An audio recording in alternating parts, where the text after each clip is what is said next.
Welcome to Abrar Electrical World YouTube channel. Again, we are here for another type of the stability, and that is known as the voltage stability of the power system. I will again repeat that there are various kind of the stability related to the power system. One is the frequency stability, one is the other is the voltage stability, and the third one is the angular velocity. Angular velocity we will discuss in detail because that will be also related to the power swing and the distance relay effect or the behavior of the distance relay in relation to the that angular stability. And angular stability will be divided in steady state stability and the transient state stability and the dynamic state stability. There, those are being discussed in the separate lecture.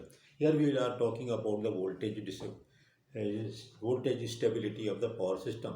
Again, as I told you, in case of frequency, if there is a sudden load rejection or sudden impact of the load or increment in load due to tripping in the power system of some line transformer or some alternator, and the load sharing on the alternator changes, the load on some alternator increases immediately suddenly, and on some generator it may decrease due to the new configuration of the lines and the transformers due to the tripping.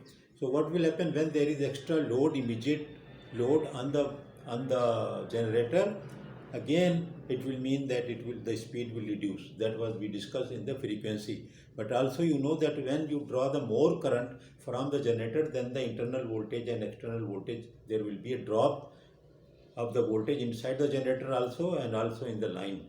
So there will be voltage dropage and voltage drop, and that voltage drop means that the voltage will go low due to the heavy load flowing suddenly.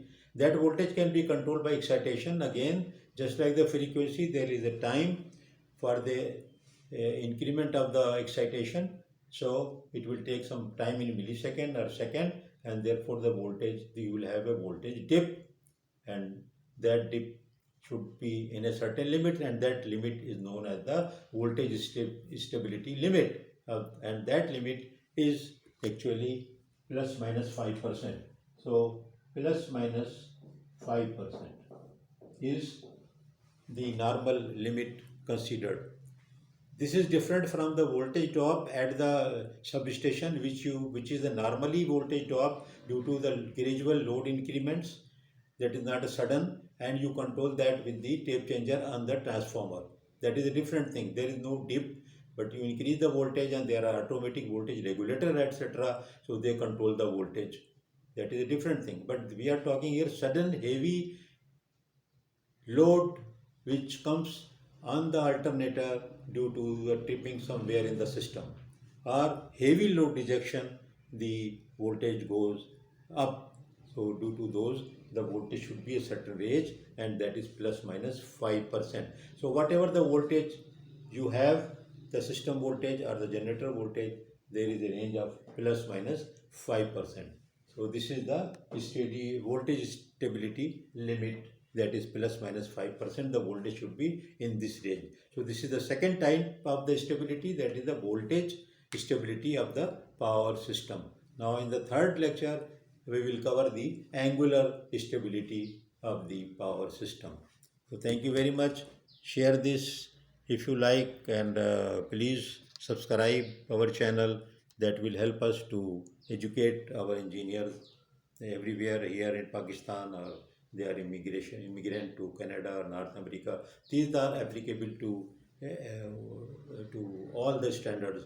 They are not related to ICR, ANSI or IEEE. These are the theory based, and they are related to all the systems around the world. If you are in the North America, frequency is 60 Hertz, it will mean that plus minus 1 you will consider on 60 Hertz. And then I will also make a video lecture on the under frequency as well, which are there to save the system. So that lecture I will also deliver. Thank you very much.